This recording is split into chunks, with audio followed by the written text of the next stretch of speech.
15. I told myself I wanted to have at least one world tour under my belt at 25, and I got to 26. I think at that time I had done like maybe 4. It quickly became a thing where I was just like, I have no more goals when it comes to dance. I think there was like artists that I always, wanted to dance for, and when I think about like Katy Perry and Taylor Swift, like those are artists that were left that I really wanted to work for, but in the sense of like actually focusing on what the goal was, it was done. And so I think that I was just like, you know what, like I need to find another goal. What really pushed me to do it is I was on a tour where it was fun, I loved it, but something was missing. I didn't have the spark anymore, and I felt like I was doing a lot of things that usually I don't do while I'm on tour, and I was just like, this is not who I am anymore as an artist. It just doesn't fulfill me anymore. I would get on stage and I would perform and I would be somewhat happy, but it wouldn't really, it wouldn't fulfill me. So I was like, you know what, it's time to change. And then so from that, I was like, F all of this. I'm gonna just be a DJ. I'm really happy to be working with KARABA. Elle m'a hit up a few weeks ago. And yeah. Salut, mon nom c'est Kizaba, je suis artiste musicien, auteur, compositeur, drummer, percussionniste. J'habite à Montréal, Canadien d'origine congolaise, et aujourd'hui je vais accompagner une de mes sœurs congolaises. On va collaborer pour un son qu'elle a fait, puis je vais faire des percussions avec elle, on va s'amuser. Comme d'hab, Kizaba. Well, I'm a first AD, so yeah, I'm just basically the person who's gonna tell MC to go faster.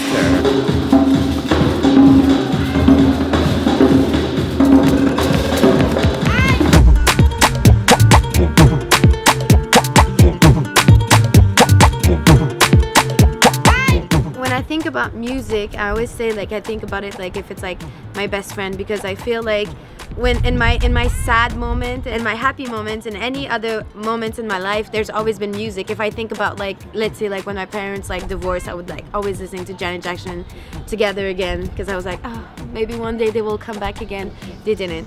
But like when I broke up with my first boyfriend, like I just think that music is so powerful. Like it never leaves me. I travel with music. I go to sleep with music. I wake up in the morning with music. So it's a very deep connection that I have with music, and I think it only makes sense that after dancing for so many years on the music, I just wanted to get closer to that. And that for me, getting closer to music was like actually like, when you think about like DJs and when you go back to what it really was, like the vinyls, and you would touch the vinyl. So to me, that's getting even closer to the music and really having that connection with it. And so I think that's why it's a no-brainer that I went into music after being a dancer, because it's connected.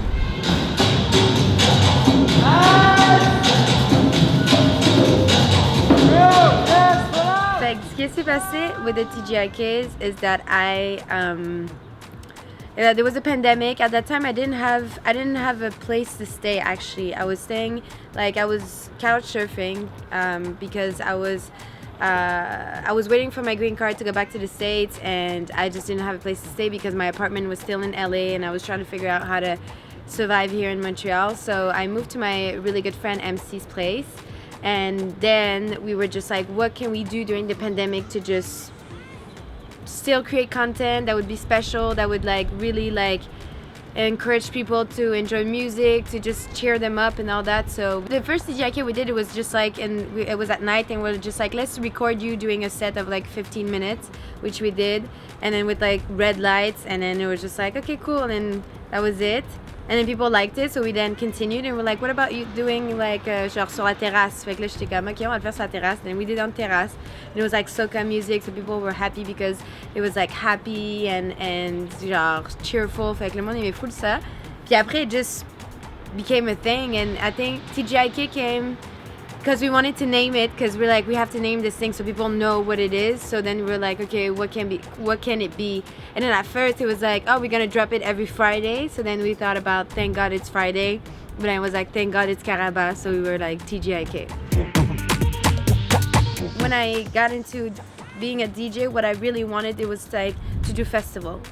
So, and I personally feel like I'm very scared of, which is weird because I'm a dancer, and but dancing on stage is different to me than playing like doing a set by myself. And also because I'm a dancer, you know, my music is for people to dance. Like, I just want people to have a good time. Yeah, I just want to share that because I'm very passionate about what I do. I'm very like intense, and I feel like you can feel that in the music I make, and I just can't wait to share with the people. Now I want to do this like touring the world, but as a musician, and see how it's gonna feel, because it's definitely gonna feel different. When it comes to my style, I like to wear sneakers. I'm very like more like, you know, in street style type of vibe, and I wanted to be more in the I wouldn't say feminine, I just want to say that I want it to be just like what KARABA, the character of who she is really, you know, with the rings and with the hair and with the makeup and with the heels and all that. Like it was like a prestige moment, and I really liked that. And it was just me and the guy that is playing Kizaba, the musician that is playing the djembe, is because I have such an admiration for musicians that play djembe. It fills my soul. Like when I did the event at Deep Afro House before pandemic, I used to do it a lot, and that's how I met Kizaba, and we had this connection where I played my set, and he was just like playing the djembe, and he would say KARABA, KARABA, and I was just like, yo, this shit is nice. And I would like, you know, like there would be him and this other dude, and I would like commend them like I was like a chef d'orchestre, like pa pa, and they would play. So I wanted that feel in that music video, because I like, if you hear in the song, there's a lot of part when there's the djembe that I put in the track, because I remember when I created the song with Steven, it was like, there's something missing. I kept telling him like, there's something missing, and he was like, I don't know which instrument you want, and I was like, I want the djembe. So then I just put a lot of djembe in it. But that's pretty much the story of this first music video. And when you watch it, you understand.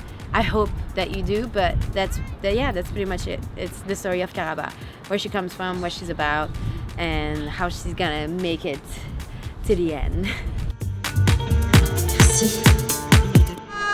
Yeah!